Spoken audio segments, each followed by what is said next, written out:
Okay. So pwede under the rules, pwede bang gawin 'yon ng 12 senador lang? Hindi ho ba ang majority ay dapat ay 13 senador?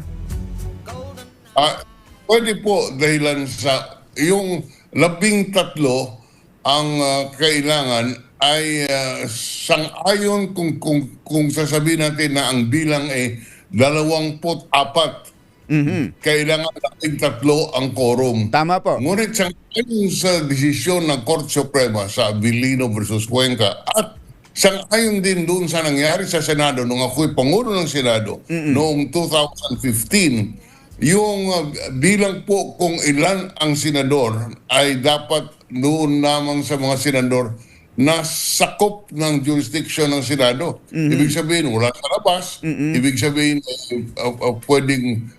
pwedeng gampanan ang trabaho bilang senador. Kaya po, nung panahon ko noong March 2015, as doon po sa 24 na senador, mayroong 4 po na nasa labas ng bansa at mayroong 3 nasa kulungan. Kaya po ang bilang po ng kabuuan ng Senado ay 17 senador lamang at ang ruling po noon ay 12 ay pwede na ay quorum na. Ganon din na nangyari ngayon.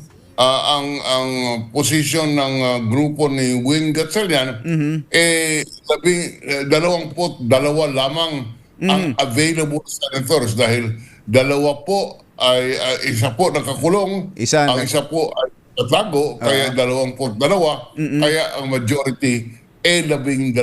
Dahilan doon 12 ang doon, pwede, mayroon po silang quorum at mayroon po pangyarihan na i-declare na vacant ang lahat ng posisyon, pati yung Senate President. Ngunit dahilan ang pagkapangulo ng Senado ay dapat ihalal ng 13 senador, si Senator Win Gatchalian ay acting Senate President lamang. Opo.